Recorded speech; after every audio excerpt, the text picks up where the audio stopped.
Pâques et d'être ce matin convaincu que l'œuvre accomplie à la croix nous concerne, que Christ à la croix s'est écrit et te laisse taille, tout est accompli. Et nous savons que tout est accompli pour nous. Nous savons qu'à la croix, il a porté notre condamnation. Et désormais, nous ne sommes plus coupables d'aucune condamnation. Nous ne sommes coupables d'aucune condamnation. Nous savons qu'à la croix, l'acte dont les ordonnances nous condamnaient, Christ les a effacés. Il est l'agneau de Dieu qui efface toutes nos iniquités, qui nous a remis toutes nos offenses. Désormais, nous sommes déclarés à tes yeux sans offense. Tous les champs d'inculpation que Satan, que le diable pourrait utiliser contre nous, Seigneur, tu nous as déclarés depuis ton trône dans les cieux que nous sommes acquittés de tout jugement, de toute inculpation, de toute condamnation. C'est pourquoi ce matin, nous nous réjouissons dans cette Pâque. Nous nous réjouissons parce que tu nous as fait passer à l'autre bord. Tu nous as fait passer des ténèbres à la lumière, de la mort à la vie. Seigneur, nous te bénissons parce que toutes ces choses, tu les as accomplies gratuitement pour nous, pour que nous puissions en jouir. Et sur quoi nous prions ce matin, que si quelqu'un est venu à ce culte avec des douleurs, avec des fardeaux, Seigneur, nous déclarons que ces fardeaux ne sont plus légitimes. Ces douleurs ne sont plus légitimes. Cette maladie n'est plus légitime. Par conséquent, nous déclarons ce matin que toute douleur disparaisse de nos corps, que toute maladie disparaisse de notre corps, que toute situation tombe ce matin, parce que Christ a payé le prix qu'il fallait et il nous a rachetés par son sang. Et donc nous sommes des hommes libres, nous sommes des femmes libres. Et nous voulons ce matin nous réjouir de cette liberté que Christ nous donne. Car il est écrit, vous connaîtrez la vérité et la vérité vous affranchira. Seigneur, c'est pour la liberté que tu nous as affranchis. Et nous voulons ce matin célébrer ce jour de liberté, ce jour de gloire, ce jour de délivrance totale. Nous voulons être conscients et dire à Satan et à toutes ces manœuvres qu'elles sont sans effet dans notre vie désormais. Au nom de Jésus-Christ. Bénis ton peuple et rends-le joyeux. Au nom de Jésus-Christ. Amen. Amen. Est-ce qu'on peut acclamer plus fort le Seigneur? Car c'est un jour de joie, c'est un jour de célébration de la victoire, c'est un jour de célébration de notre ressuscitation en Jésus-Christ. Amen. Veuillez vous asseoir. Alors, ce qui va nous intéresser pendant ces quelques instants, c'est de comprendre ce que insinue la ressuscitation de Jésus. Qu'est-ce que ça signifie? Résurrection. Je disais tout à l'heure, pour ceux qui nous prennent en marche, qu'il a été résurrectionné. On parle de la ressuscitation de Jésus. On parle de Jésus qui est résurrectionné. Et donc, cette résurrection dont on parle à la Pâque, qu'est-ce qu'elle signifie? Et c'est ce qu'il nous faut comprendre ce matin. Il nous faut le comprendre parce que, vous savez, l'herméneutique, c'est la science d'interprétation de la pensée de Dieu. L'interprétation de la pensée de Dieu. Or, c'est l'interprétation qui permet la communion. C'est l'interprétation qui permet la communion avec Dieu. Et ou qui permet la communication avec Dieu, qui permet la communication. Vous savez que si on ne s'entend pas, on ne peut pas bien communiquer. On ne peut pas avoir une relation saine si on ne s'entend pas. Donc, c'est parce qu'on communique qu'on s'entend, que chacun est né et traduit ses pensées en paroles. Et donc, ces pensées permettent, ces paroles permettent de connaître ce qu'il pense. Or, s'il n'y a pas d'interprétation, si vous parlez en chinois et que je parle en français, cela n'a aucun intérêt parce que la communication est déjà biaisée et je ne peux pas savoir ce que vous avez dans votre pensée. C'est ce qu'on interprète, ce qu'on entend qui permet de savoir ce que vous avez, le contenu de votre pensée. Et donc, le problème c'est quoi? C'est que la vie chrétienne que nous menons, nous avons la bonne volonté de mener la vie chrétienne, de marcher avec le Seigneur. Mais la difficulté, c'est que nous ne comprenons même pas ce que signifie ce que nous faisons. Et l'intérêt de la prédication, de l'enseignement, c'est de nous apporter la lumière de Dieu au sujet de ce que nous confessons, de ce que nous pratiquons. Et quand nous avons la bonne compréhension de ce que nous pratiquons, de ce que nous confessons, alors nous sommes nous-mêmes à l'aise et nous avons la conviction de ce que nous faisons. Est-ce que vous comprenez? On dit je suis ressuscité. Tout le monde dit je suis ressuscité. Mais il s'agit de quoi? Tout à l'heure, on venait de comprendre qu'il ne s'agit pas d'une résurrection, il s'agit d'une ressuscitation. Christ anestie. Christ qui est debout. Et il est debout une fois pour toutes. Alléluia. Et donc, pour comprendre cela, nous allons voir ce que lui-même il a dit au sujet de sa ressuscitation. Dans Apocalypse chapitre 1, il va dire au verset 18, il dit à Jean, je vais le lire, on va être bref ce matin, mais précis, par rapport à ce que nous célébrons. Il va dire à Jean, Jean c'était son disciple, et ce disciple-là, pendant que Jésus exerçait son ministère terrestre, il est celui du nombre des 12, il est celui qui mettait sa tête sur la poitrine de Christ. Donc il était habitué à Christ. Il touchait Christ. Et puis, il n'y avait rien. Maintenant, Jésus-Christ est mort. Il est levé de la mort. Et il est résurrectionné. Et ce Jésus-Christ apparaît de nouveau dans un corps glorieux. Pas dans un corps humain, mais dans un corps glorieux. Dans un corps divinisé. Et dans ce corps divinisé, il apparaît à ce Jean-là. Le Jean qui mettait la tête sur sa poitrine.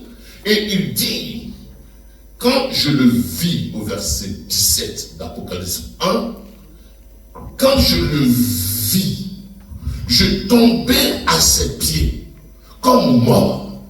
Vous voyez bien, quelqu'un à qui vous êtes habitué, et puis cette fois-ci vous le voyez, et puis vous tombez à ses pieds comme mort. Parce que, pourquoi cela? Parce que l'énergie qui était en Jésus-Christ n'était plus une énergie limitée. Il agissait avec les énergies divines. Les énergies incréées de Dieu. La puissance de Dieu en totalité l'avait revêtu. C'est vrai que, étant dans l'exercice de son ministère terrestre, il était à la fois Dieu et à la fois homme. Mais cette fois-ci, il revêt toute la dimension de la divinité. On se comprend? Il n'est plus homme, mais il est divin. 100% divin. Et donc, quand Jean le vit, la Bible dit que je tombais à ses pieds, comme mort. Et il posa sa main sur moi. Il posa sur moi sa main droite en disant, ne crains point. Je suis le premier et le dernier. Je suis l'alpha et l'oméga. Je suis l'arché et le télos. Je suis le commencement et la fin. En ce moment. Donc ça veut dire quoi? Je suis le premier et le dernier. J'ai été au début de la création. Avant que le monde ne soit créé, j'existais. J'existais en tant que Dieu. Parce que Jésus n'est pas différent de Dieu. C'est Dieu qui a revêtu la forme humaine pour venir faire ministère parmi les hommes. Vous voyez bien, quand Dieu veut vous bénir, Dieu, il ne viendra pas physiquement. Il viendra par l'intermédiaire d'une autre personne pour vous faire du bien. Donc Dieu va être incarné, ce n'est pas une réincarnation. Il va être incarné. C'est-à-dire qu'il va se libérer de ses prérogatives divines pour revêtir la forme humaine. On se comprend? Donc c'était Dieu qui s'est libéré de toutes ses prérogatives divines, toute sa puissance avec tous ses anges. Il s'est libéré de cela. Et parce qu'il devait faire ministère parmi les hommes, il vient parmi les hommes en tant qu'être humain. Il revêt notre humanité. Il dit que je suis le premier et je suis le dernier, le vivant. J'étais mort et voici, je suis vivant au siècle des siècles, au aïon, au siècle des siècles. C'est-à-dire que je suis éternellement vivant. Maintenant, ce qui est plus intéressant, c'est que il dit, je tiens les clés de la mort et du séjour des morts. Amen. L'objet pour lequel il est venu, il a accompli. Son objet, c'est que la mort s'était introduite dans l'homme que Dieu avait créé. Et la mort rendait l'homme asservi. La mort rendait l'homme esclave. La mort avait s'était emparé de la vie des hommes, et les hommes vivaient constamment dans la crainte de la mort. Le plus grand ennemi de l'homme, c'était la mort. Et jusqu'à ce jour, les gens encore qui n'ont pas fait l'expérience du Christ, ils redoutent la mort. Parce qu'ils se disent qu'après la mort, où irai-je? Mais ceux qui ont fait l'expérience du Christ ne redoutent plus la mort. Ils parlent le langage de Saint Paul qui dit la mort n'est qu'un gain. Parfois même ils sont pressés de s'en aller, mais ils s'en iront pas. Pourquoi? Parce qu'ils sont assignés à une vocation parmi les vivants sur la terre. Donc on ne s'en va pas. On ne dit pas, Seigneur, je veux mourir maintenant. Non, tu ne vas pas mourir. Parce qu'il y a beaucoup de choses à faire. Il dit que la moisson est grande.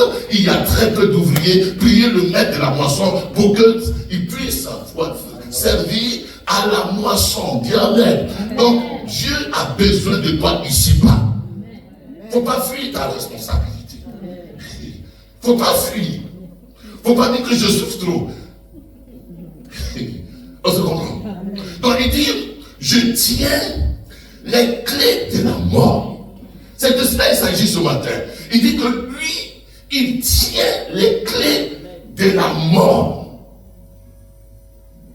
J'étais mort et je suis vivant. Mais maintenant, je tiens les clés de la mort. Pourquoi? Parce qu'il a vaincu. Il a triomphé de l'ennemi de tous les vivants qui est la mort.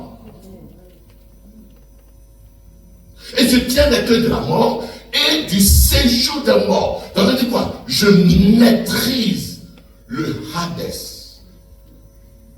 Le Hadès. Le Hadès, c'est le séjour des morts.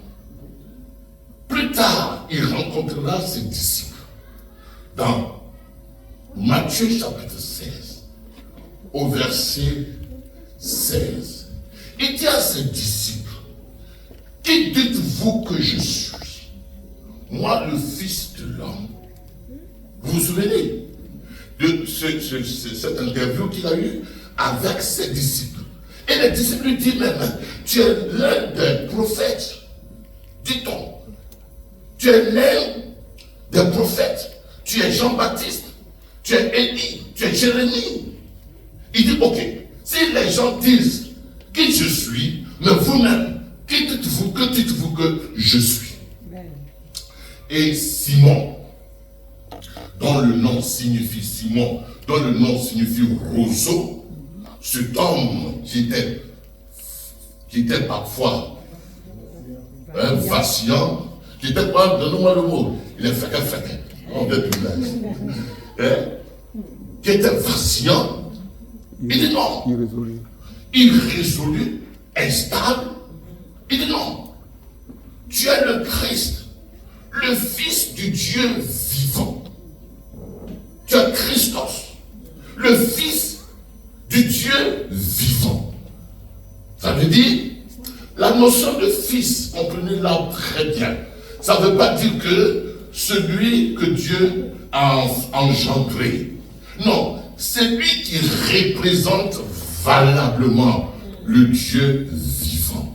Tu es la personnification du Dieu vivant.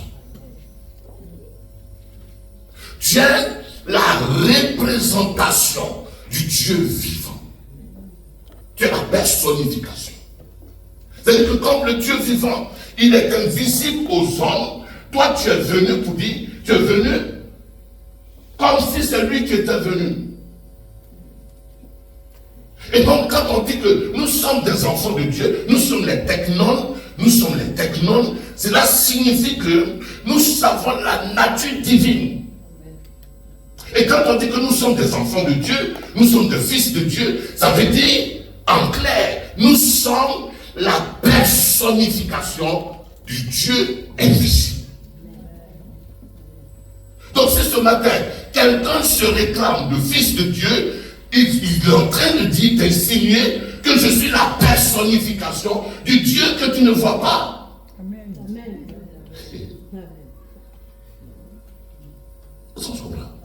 C'est ce que ça veut dire dans le langage biblique. Un jour, un des disciples qui portait un nom grec, Philippe, dit à Jésus, mais nous voulons voir Dieu. Et Philippe lui dit, Jésus lui dit quoi? Mais Philippe, depuis que je suis avec vous, tu n'as jamais vu Dieu, mais tu ne sais pas que celui qui m'a vu a vu Dieu. Pourquoi? Parce que je suis l'image, je suis l'imago Dei, je suis l'image, la représentation de Dieu. Amen. Je parle en lieu et place de Dieu. Donc, en Christ, c'est-à-dire que greffé à Christ, rattaché à Christ, Christ en nous, christifié, ramené à la nature divine. Nous sommes désormais enfants de Dieu. À tous ceux qui l'ont reçu, il leur a donné le pouvoir de devenir quoi? De devenir enfants de Dieu. De partager la nature divine.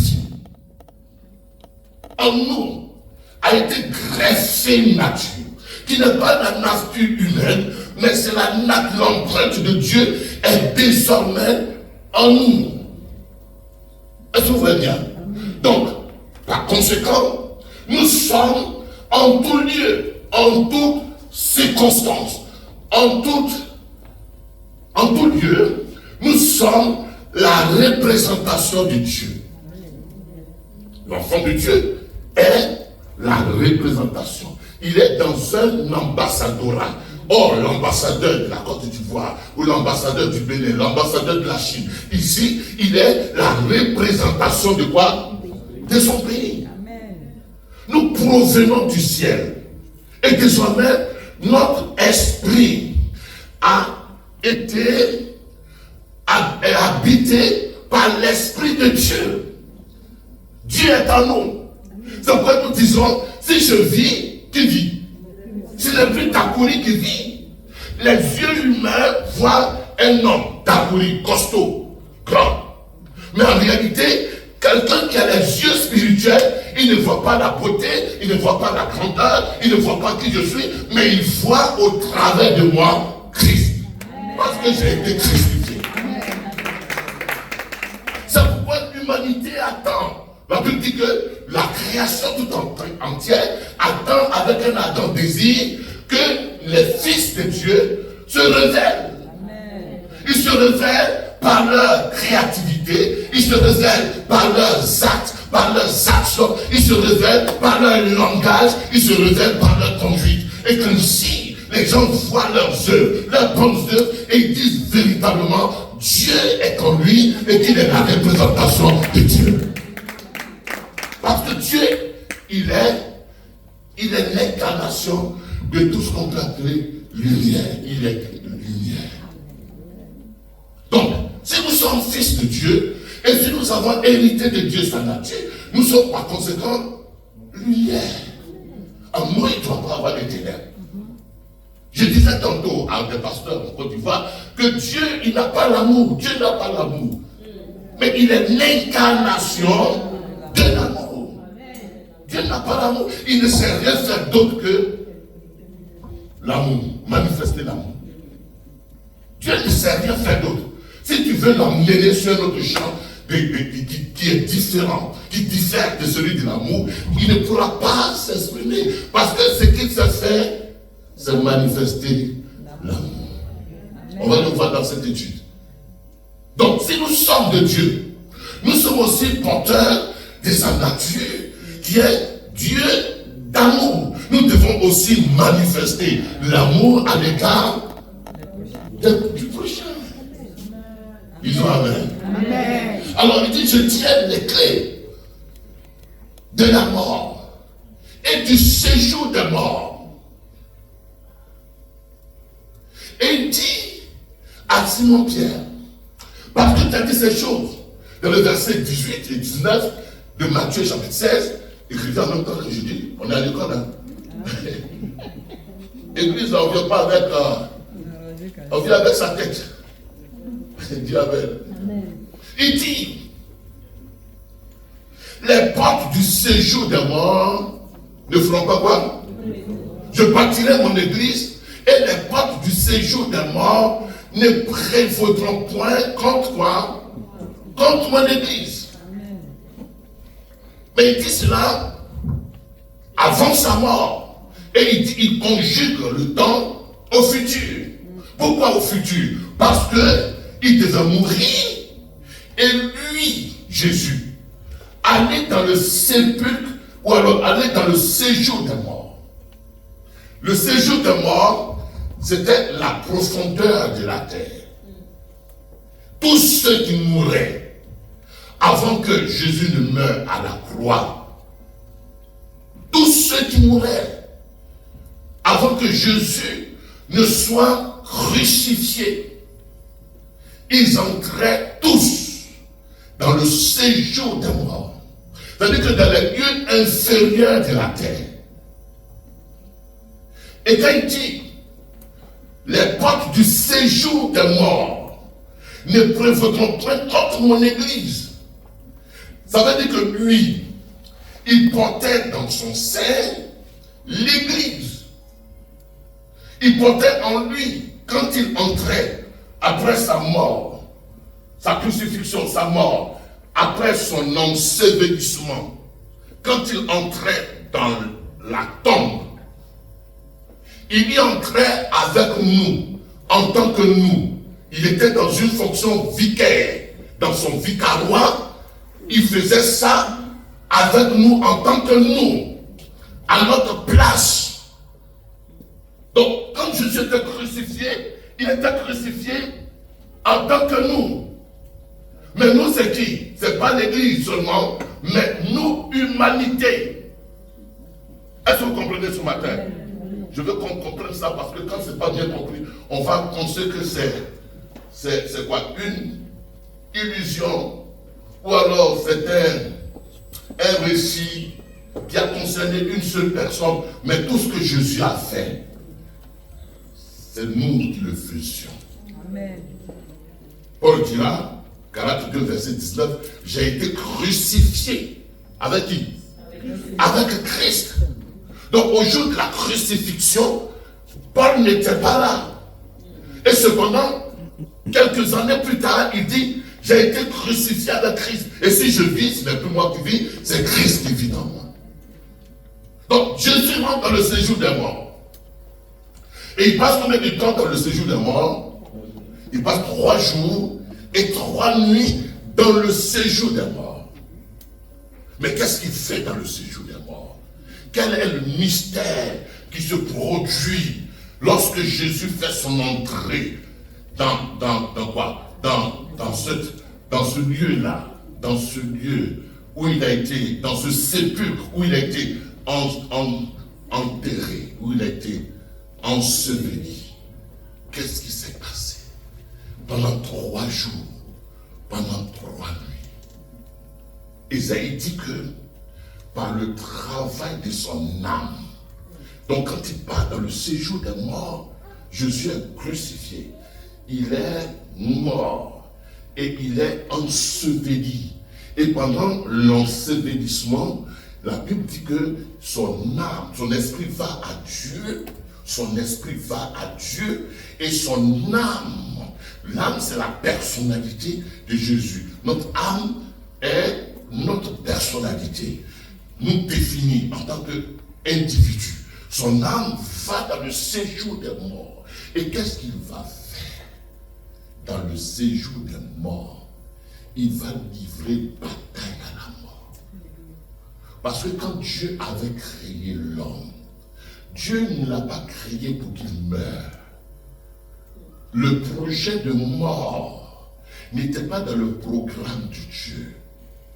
Mais l'homme, de par sa désobéissance, il a baptisé avec la mort. Et désormais, par ce pacte-là, la mort est entrée dans l'homme.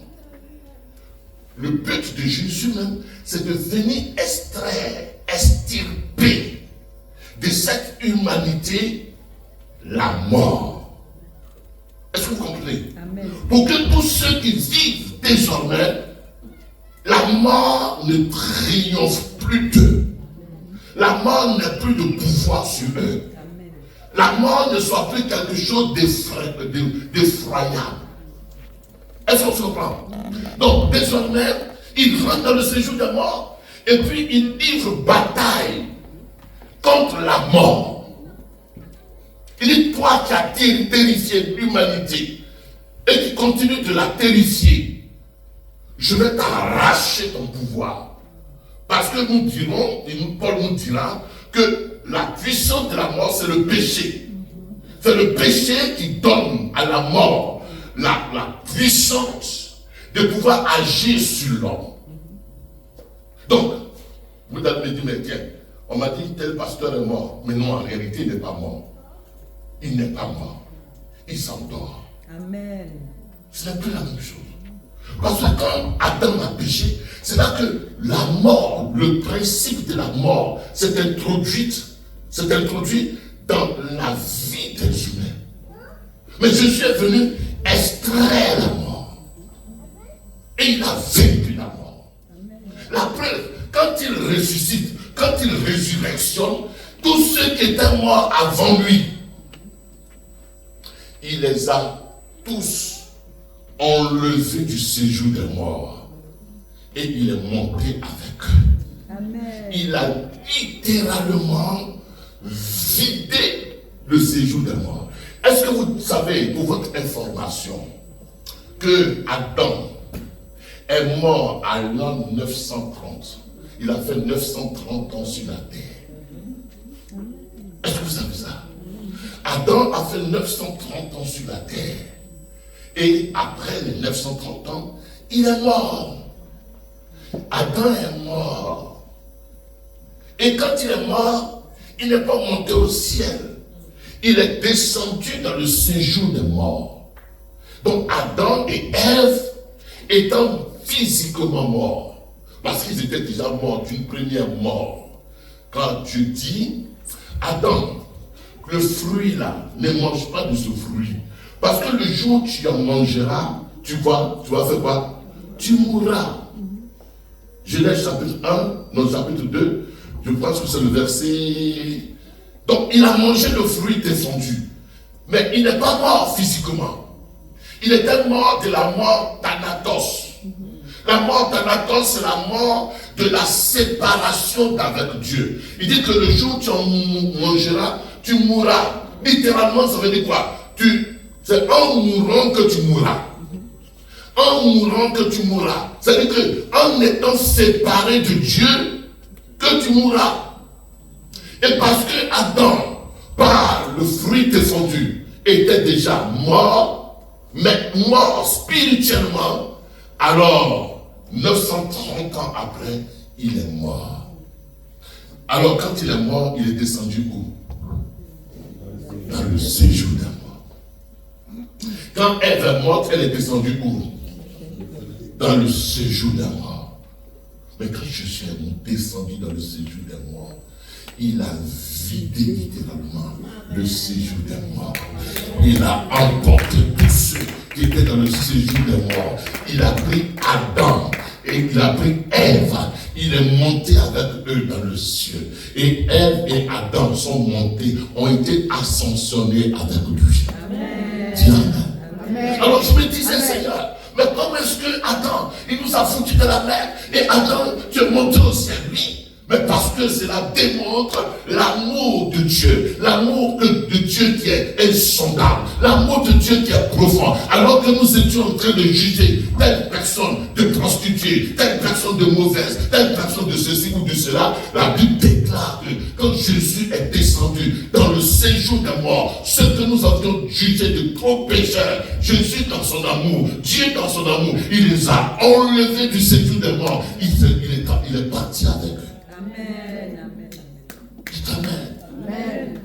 Et jusqu'à ce jour, le séjour des morts est resté vide. Elle reste vide. Il dit, je tiens les clés de la mort.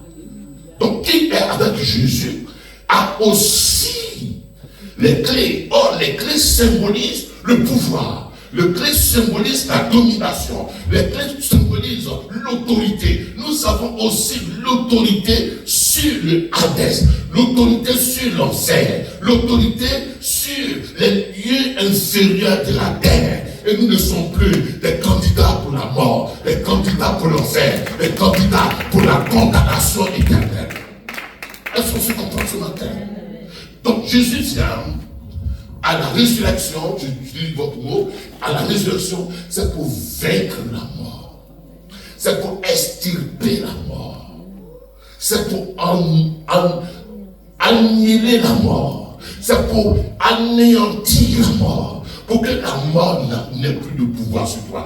Si quelqu'un parmi nous, ce matin, avait peur de la mort, tu as peur inutilement. Parce que celui qui a les clés de la mort et du séjour des morts, il te dit que j'ai vidé l'enfer, j'ai vidé la mort. Et si tu es en Christ, la mort n'est plus quelque chose de redoutable. La mort, elle a été vaincue d'avance. Bien.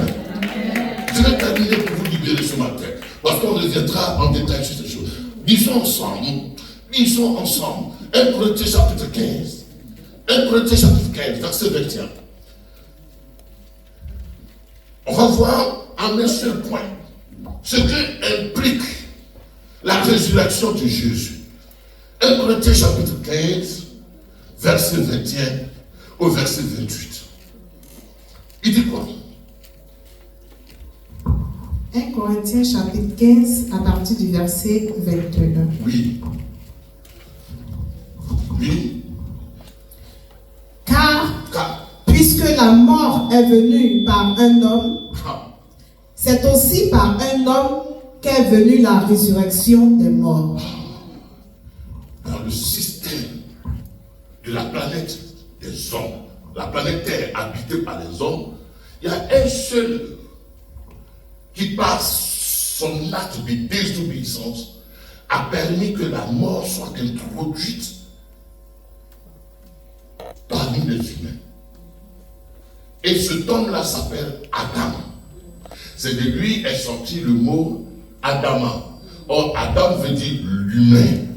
C'est de lui est sorti le mot humanité. Donc c'est par Adam. C'est par la désobéissance d'Adam que la mort a été introduite parmi les hommes. Il n'y aurait pas de désobéissance d'Adam, la mort n'aurait pas son emprise comme elle l'a aujourd'hui. Mais par la désobéissance d'Adam, la mort est introduite parmi les hommes. Mais il dit ici, comme, continue, il dit le plan. Car puisque la mort est venue par un homme, La mort est venue par un homme, c'est aussi par un homme qu'est venue la résurrection des morts. la résurrection des morts. Est-ce que vous comprenez? Donc il y a eu deux personnalités sur la terre. La première c'est Adam, la deuxième c'est Jésus. Adam introduit la mort, mais Jésus vient annihiler la mort et il apporte la vie.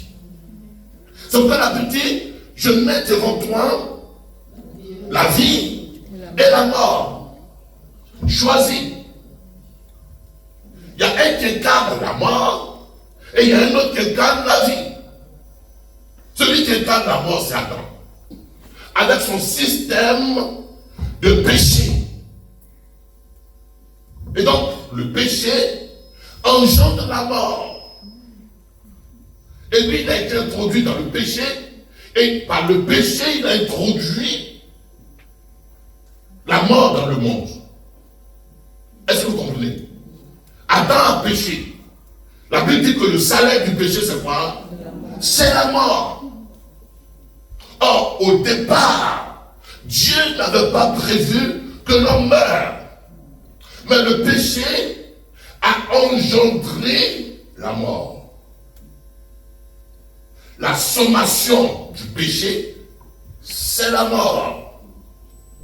Ça veut dire quoi? La mort signifie la destruction. Donc le péché, c'est un système de destruction de l'homme.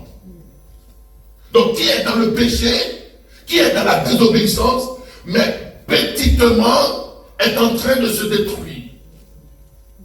Qui est dans la rébellion contre Dieu, c'est pas Dieu qui le détruit, mais c'est sa rébellion qui le conduit à la destruction. Donc, la finalité du péché consommé, c'est quoi? C'est la mort. Or, quel était le péché d'Adam? Le péché d'Adam, c'est qu'il a eu une autre idéologie. Il a été enseigné autrement que c'est l'enseignement que Dieu lui a donné. L'enseignement que Dieu lui a donné, c'est que tu es créé à mon image, selon ma ressemblance. Donc, il a été créé pour être Dieu, à l'image de Dieu.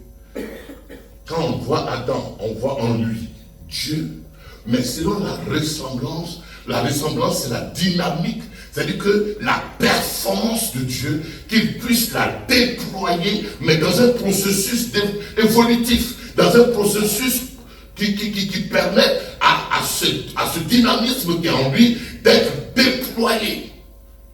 Donc Dieu crée l'homme à son image. Donc le péché va déteindre l'image, mais l'image c'est quelque chose de fixe. L'image va être toujours là, mais elle va être ternie par le péché. Et donc, Jésus vient pour que cette image-là, elle soit restaurée. Pour que le péché n'ait plus de pouvoir sur l'homme.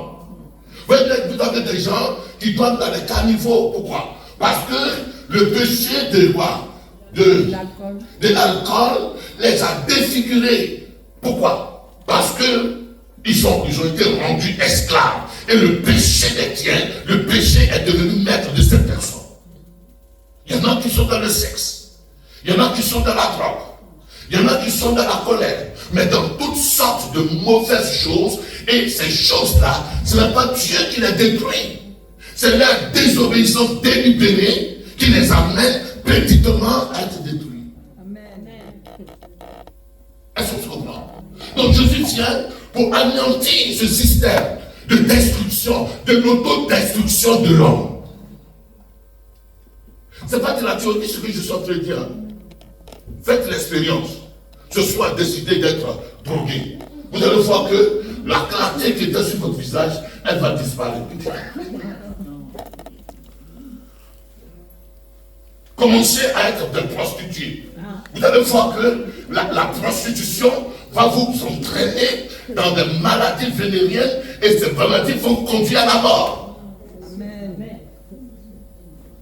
Commencez à être des gens qui prennent le tabac. Le tabac, petit à petit, va détruire vos poumons et le poumon va être cancérisé et vous allez être conduit à la mort. Donc, le péché, c'est un processus d'autodestruction progressive, mais cela ne se voit pas. Et quand ça devient la phase finale, on voit que la personne est défigurée, est bizarre, parce que le péché est devenu comme une gangrène qui a bouffé toute l'énergie divine qui est en lui. Amen. Alors ce matin, je suis en train de dire que le salaire du péché, c'est quoi? C'est la mort. Mais le don gratuit de Dieu, c'est qui? C'est la vie. C'est la vie quoi? C'est la vie de Dieu pour tous ceux qui sont en Jésus-Christ. Tous ceux qui sont en Jésus-Christ, ils ont hérité de la vie quoi? De la vie de Dieu. Est-ce qu'on se comprend ce matin? Donc Jésus vient pour détruire la mort. Il a détruit la mort. Et donc, l'alternative, la quoi? La seule chose, l'implication de cette résurrection, il y a beaucoup de choses, mais je veux dire une seule chose. L'implication de cette résurrection, c'est que cela implique. Ça implique notre incapacitation. Notre incapacitation. Je vais vous expliquer ce que c'est que l'encapacitation. Je ne veux pas de l'incapacitation. L'encapacitation. L'encapacitation que la résurrection de Jésus-Christ engendre, c'est le fait que, comme Jésus-Christ est ressuscité, toute l'humanité va entrer en possession de ses droits. Disons Amen. Amen. Tous ceux qui sont désormais en Jésus-Christ vont reconquérir les droits pour lesquels Dieu les a créés. La liberté pour laquelle Dieu les a créés. La domination pour laquelle Dieu les a créés. Parce que Dieu dit, faisons l'homme à notre image, selon quoi? Selon notre ressemblance. Donc dans le projet de Dieu, c'est que l'homme, il soit, non seulement il est la seule créature que Dieu ait faite à son image, c'est l'homme. Et tous nous sommes à l'image de Dieu. Maintenant, l'autre dynamique, la dynamique qu'il devienne, selon notre ressemblance, la pensée de Dieu, c'est que l'homme, puisqu'il y a déjà en lui des énergies divines, la puissance de Dieu qui est en lui, puisse la déployer, puisse faire en sorte que le dynamisme de Dieu, ou la dynamique de Dieu qui est en lui, chaque homme a la dynamique de Dieu. Amen. Les hommes ont perverti cette dynamique pour faire le mal. Ils l'ont perverti. Leur cœur a été perverti. Et parce qu'ils n'ont pas Christ, leur cœur a été rendu méchant. Et ils voient son voisin. Il dit, je souhaite que ce voisin-là, il ait un accident. Et de par la dynamique de ses pensées, parce que les pensées, c'est une puissance. Et quand ces pensées-là sont perverties, ces pensées sont susceptibles de créer des effets négatifs. Est-ce que vous comprenez? Donc, en nous, en chaque homme, Dieu a mis des énergies. Maintenant, à chacun de pouvoir permettre que ces énergies qui sont en l'homme, je donne un peu plus loin ce matin, les énergies qui sont en l'homme, elles soient des énergies qui créent et non qui détruisent. Amen. Dieu a créé l'homme avec un potentiel. Avec un potentiel. Et quand par exemple le potentiel de notre pensée dit, je vais créer une bombe. Il en crée. Mais la bombe qui est créée, elle va détruire qui? Elle va détruire les humains. Comment il arrive à créer? Mais parce que Dieu a mis en lui ce potentiel, cette intelligence, cette pensée. Pas la pensée de créer ce qui va détruire, mais la pensée de créer ce qui va pourvoir à l'épanouissement au bien des humains. Est-ce qu'on se comprend ce matin? Donc, quand quelqu'un n'a pas Christ, le potentiel, il est perverti. Il est perverti. Donc, quand on regarde l'autre, on dit, il faut qu'il soit paralysé.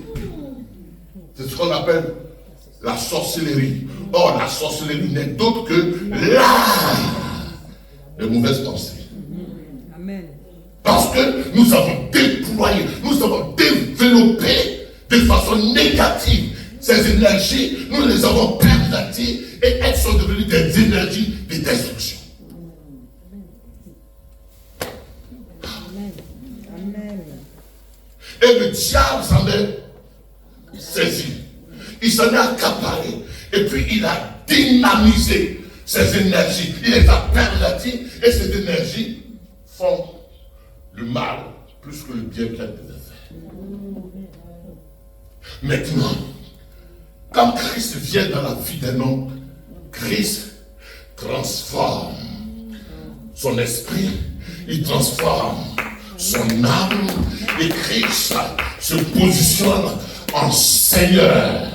Et en Seigneur, Christ étant dans la vie de quelqu'un qui est devenu Christ, qui est christanoïé, qui est christifié, qui est maintenant à la pensée de Christ, qui a les intentions de Christ, qui a l'amour de Christ, qui a l'énergie de l'esprit de Christ, qui a les énergies incréées de Dieu, mais les énergies positives de Dieu en lui, ces pensées de Dieu qui sont en lui, ces pensées ne font que produire ce que Dieu sait produire. Produire l'amour, produire la paix, produire la réconciliation, produire la vie, produire la transformation des uns et des autres, produire tout ce qui peut contribuer à l'édification des uns et des autres.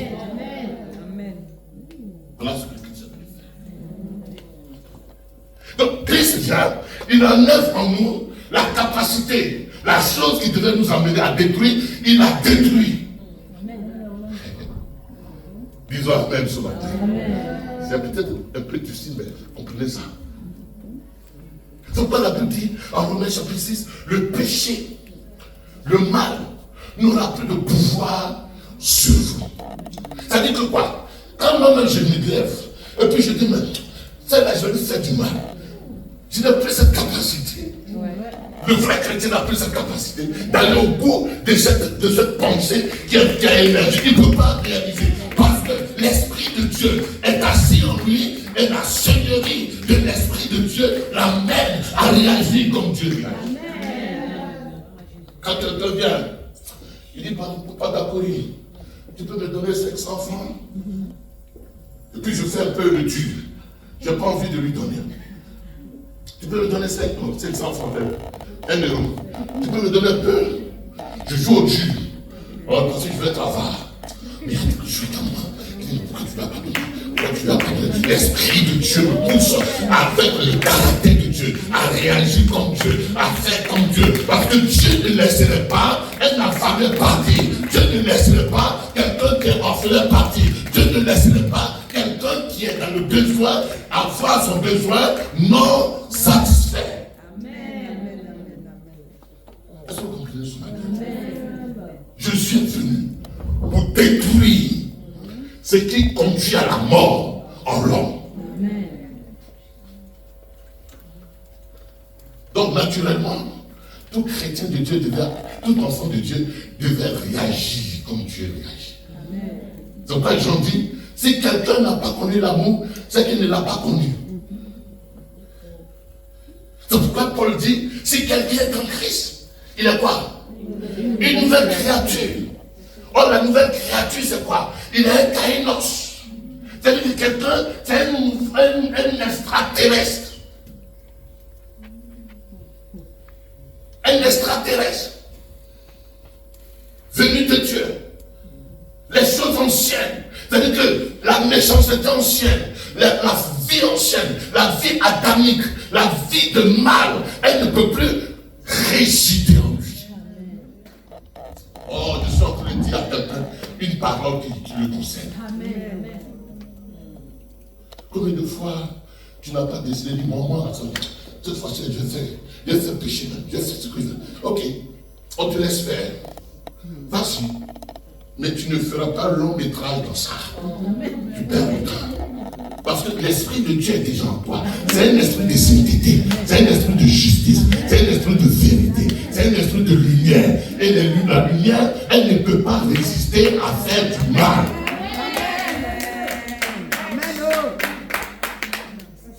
Parce que ce qui était l'élément de destruction, la résurrection de Christ, l'a anéanti.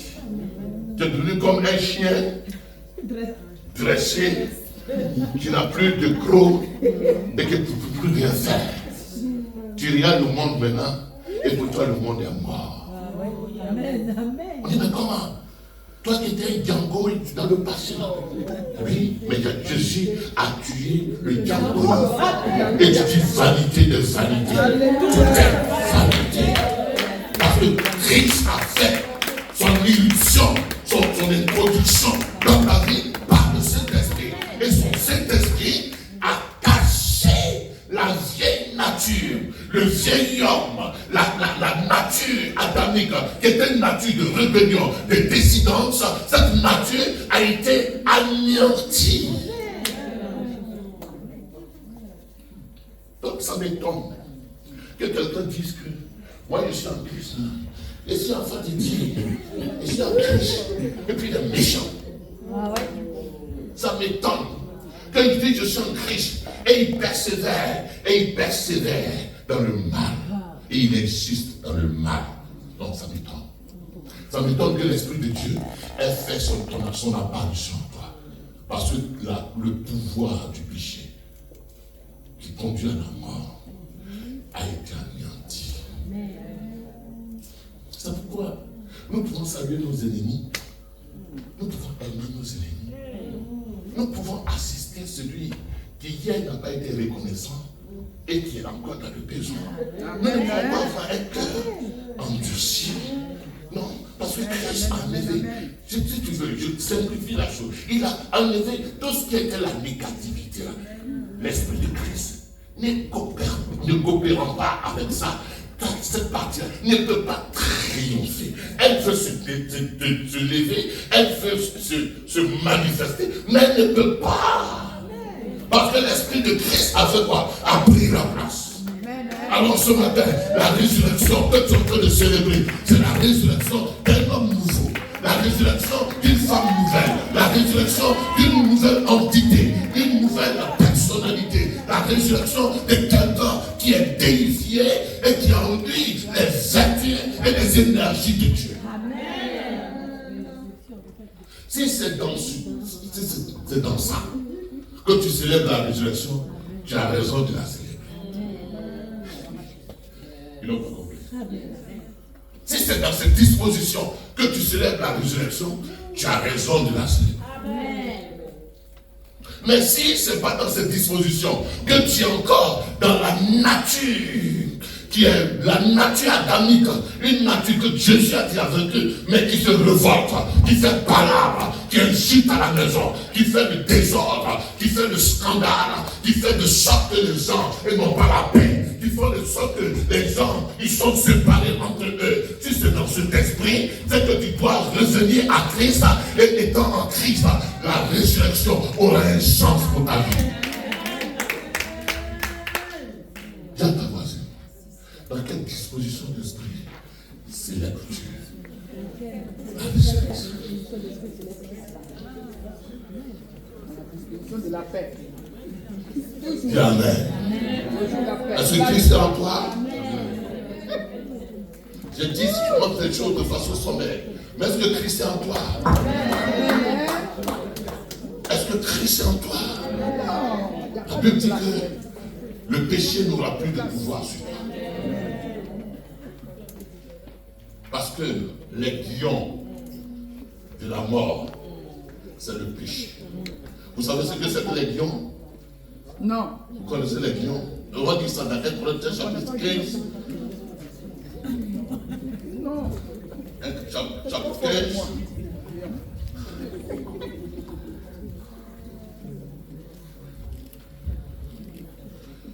Corinthiens chapitre 15. Chapitre 15, je pense que c'est le verset 54. Lorsque ce corps, donc verset 50, on va lire au verset 51. Verset 51. On va le lire doucement. Il dit, voici, je vous dis un mystère. un mystère. Nous ne mourrons pas tous, mais tous nous serons changés. En un instant, en un clin d'œil. Tous nous serons changés. Tous nous serons transfigurés. Disons Amen. Vous savez ce que c'est que la transfiguration? Là encore, c'est un autre morceau. Mais on va voir dimanche. Dimanche, on va dire des choses qui vont nous effrayer, baiser. Ça sera bien de vous juger. Quand Dieu t'a créé, Dieu a soufflé en toi. Et il a mis en toi ses énergies. Ces énergies, Dieu souffla dans l'homme, le roi de Dieu, en l'homme. Et c'est ce qui fait que tu as une partie de Dieu, tu as une partie humaine. Est-ce que vous comprenez? Maintenant, quand Adam a péché, la partie divine, elle est stable, l'image de Dieu. Parce que comme vous lisez dans Luc chapitre 3, verset 38, il est dit que Adam, fils de Dieu, Adam fait partie de la généalogie de Jésus. Est-ce que l'Église de Dieu nous comprend? Adam fait partie de la généalogie de Jésus. Parmi les parents de Jésus, là, il y a Adam. Et je peux vous choquer.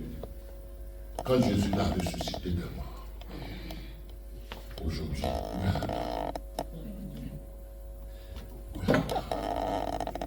et pour nous qui allons plus loin, il fait partie du conseil divin. Amen. L'amour de Dieu l'a restauré à la résurrection. Quand on dit l'Adam est détruit, on parle des œuvres d'Adam. Du système de pensée d'Adam, déchu d'Adam. Mais Adam en tant que créature, quand Jésus a ressuscité, il a vidé littéralement le tombeau. Tous ceux qui étaient là sont vidés. Il est parti avec eux. On se comprend. Donc, en chacun de nous, il y a le roi de Dieu. Il y a le souffle de Dieu. Il y a l'étincelle divine. Maintenant, ceux qui connaissent Christ, j'ai dit des choses fortes. Ceux qui connaissent Christ, cette étincelle divine, elle grandit par l'écoute de la parole de Dieu. Amen. Par l'Esprit de Dieu qui est venu en eux. Elle grandit. Elle grandit. En réalité, quelqu'un qui est en Christ, l'étincelle doit devenir une flamme. Elle doit grandir. C'est pourquoi l'apôtre Paul dit en Galates chapitre 4, verset 19, il faut que Christ soit formé en vous. Cette énergie qui est la lumière. C'est ce que l'apôtre Jean dit. Il dit au commencement était la parole. La parole, le logos. Le logos était Dieu. Dieu, la lumière est venue parmi les siens. C'est Christ la lumière. Il est en nous. Cette lumière. Chez certains, elle est petite. Chez d'autres, elle devient flamme. Et l'objectif de Dieu, c'est que cette lumière qui était étincelle en toi devienne une flamme. Et quand elle devient flamme, cela démontre le processus de croissance spirituelle. Quand tu crois, c'est que, comme moi je suis arrivé là, je crois il y a des choses. C'est que j'étais la lumière envahit mon être intérieur, mon âme, elle prend ton âme, et ton âme, elle n'a plus les souillures du monde, elle n'a plus les souillures du passé. Donc ton âme est éclairée. Ton homme intérieur est éclairé. C'est ce que Jésus dit, que si ton œil est en bonne santé, tout ton corps sera bien. Amen. Mais ton œil, c'est quoi? C'est l'âme. C'est l'Esprit de Dieu qui agit dans ton âme. Et plusieurs maladies psychosomatiques sont liées au fait que l'âme de quelques-uns ne se prend pas bien. L'âme est angoissée, l'âme est stressée, l'âme est malade, l'âme est triste, et donc ils ne peuvent rien faire. Le potentiel qui est en eux ne peut pas se déployer, parce que l'âme n'est pas heureuse, l'âme n'est pas, elle est frustrée, l'âme n'est pas libérée. Est-ce que tu comprends? Donc Jésus vient par sa résurrection pour que ton âme puisse abriter de nouveau cette lumière. Et quand cette lumière, elle grandit, elle s'empare de ton être intérieur, alors cette lumière, elle est amenée à s'extérioriser. Amen, amen, amen. Quand elle arrive à ce stade de s'extérioriser, on dit qu'il y a eu transfiguration. Transfiguration. Parce qu'elle transparaît sur ton visage. Donc quand Jésus, aujourd'hui, le monde d'abord, cette lumière qui était en lui, elle a grandi, elle n'est pas venue d'ailleurs. La lumière est en vous. Elle est en vous. Plus elle est grande, plus vous discernez la pensée de Dieu, plus vous marchez comme Dieu, plus vous voyez, vous agissez comme Dieu, plus vous faites des choses comme Dieu, parce que la lumière est en vous, elle ne vient nulle part, elle est déjà en vous. C'est pourquoi on parle du processus de la croissance. Mais quand les gens ne croissent pas, la lumière devient tire. La lumière tire. La lumière est d'une torche. Elle est différente de la lumière d'une ampoule. Et la lumière d'une ampoule, elle diffère de la lumière de la lune ou du soleil. Donc chacun a une densité de lumière en lui. Et cette densité de lumière rend certains heureux et rend certains malheureux.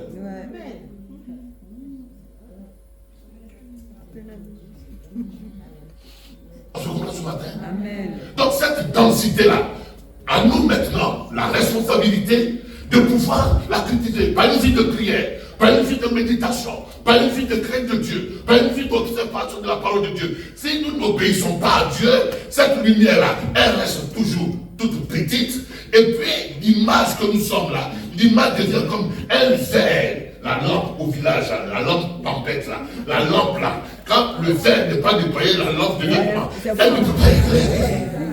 On voit pas de suivez-moi. Et l'éclairage indique qu'il va avoir impactation. Il va avoir influence. Mais ta lampe n'est pas éclairée. La lampe ne va pas aller plus loin. Donc ton influence, ton champ d'influence, c'est sur toi-même. Ça tourne en rond. Je suis en train de vous faire quelque chose qui, je ne sais pas d'où ça vient, mais je n'ai pas préparé ça.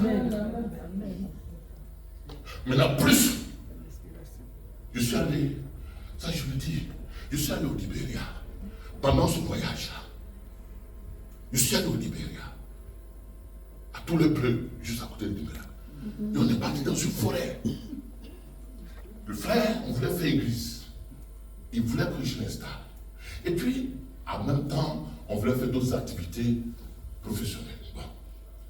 Et puis, ils ont alerté le villageois. Ils ont alerté les villageois. Quand ils ont alerté les villageois, Moi, je ne savais pas que la lettre était aussi si massive.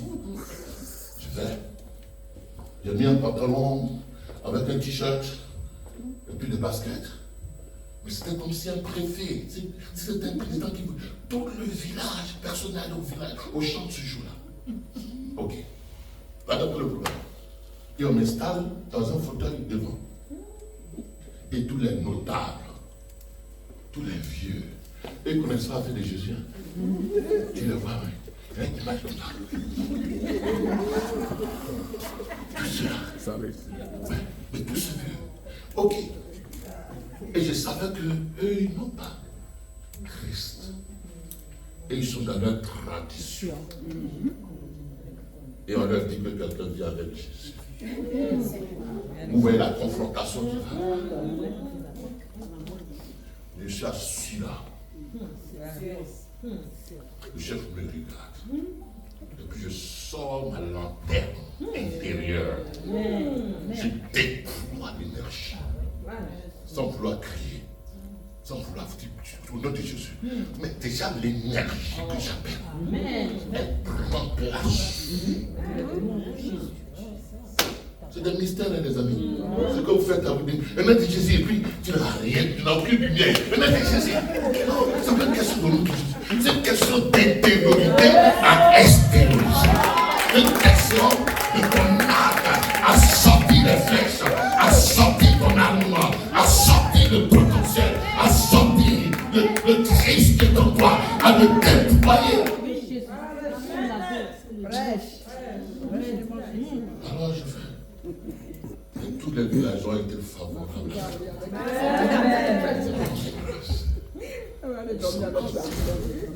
Je suis sorti de là, tranquille. Je suis arrivé à la maison, tranquille. J'ai dormi, sans cauchemar. Mais c'était toi. Tu allais avoir des coups tu as dit attaque. Mais pourquoi toi on t'attaque? Et puis l'attaque a accès à toi. Non, tu vas me déployer ce matin. Toi tu dis que le diable t'attaque, le sorcier t'attaque. Et puis l'attaque a effet sur toi. C'est que ton énergie qui est en toi n'est pas encore devenue lumière. Elle est étincelle. Est-ce que vous comprenez? Et donc, il y a nécessité de faire grandir cette flamme, de sorte que cette flamme, quand vous passez quelque part, elle vous accompagne. On sait que vous arrivez.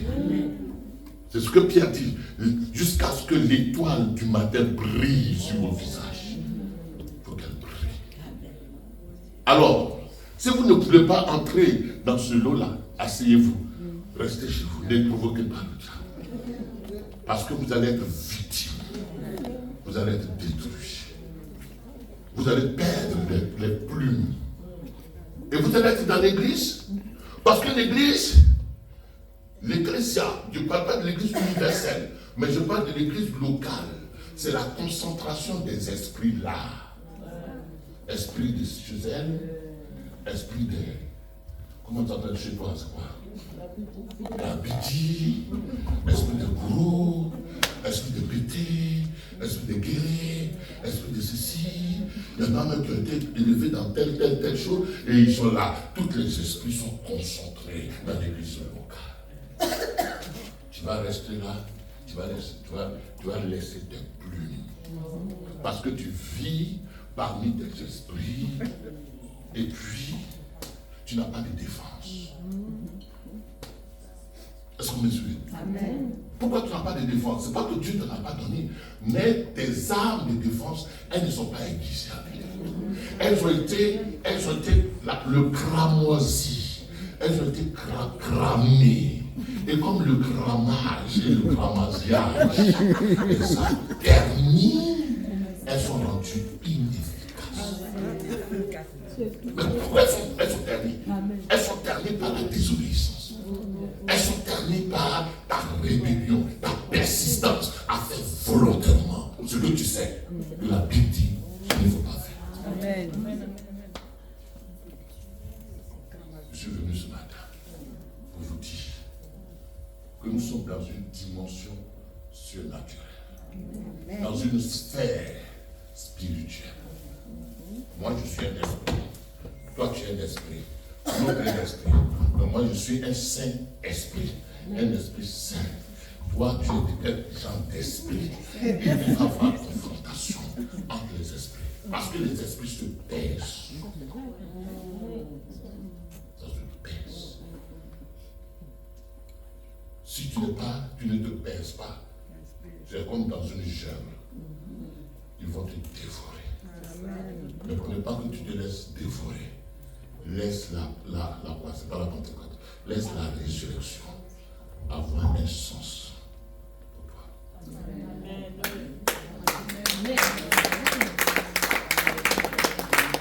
Ne joue pas avec cette idée. On est dans un monde de combat des esprits. Et Jésus est venu désarmer l'autre camp pour te donner des armes, pour que tu t'auto-défenses, t'auto-défendre. À défaut, tu auras balancé tes armes et tu seras sans armes. Est-ce qu'on est d'accord ce matin? Qu'on se tienne debout. Et qu'on se dise, Seigneur, je suis venu pour vivre la résurrection. Je suis devenu un nouvel homme, une nouvelle création. Et je vais laisser l'homme intérieur grandir. Les amis, ne vous jouez pas avec ça. On ne rentre pas dans une spiritualité avec la forme humaine. Tu laisses tes cheveux. Tu vas devenir chauve pendant le temps. On n'entre pas dans la spiritualité. Là, on parle de spiritualité, on est dans la spiritualité. Ce n'est pas c'est pas un formalisme. On se comprend? Alors lève les mains vers le Seigneur. La Bible dit que si quelqu'un est en Christ, il est une nouvelle création.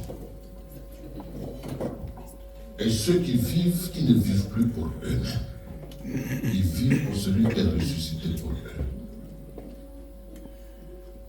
Et je prie ce matin que quelqu'un fasse cette prière dans son cœur.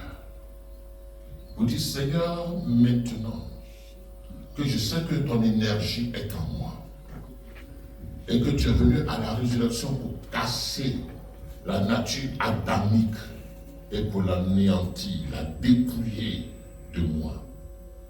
Laisse la nature spirituelle, christique, le Christ en moi grandir, émerger. La lumière en moi émerge. Je veux marcher dans la lumière. Je ne veux pas enténébrer la lumière qui est en moi. Je ne veux pas la pervertir.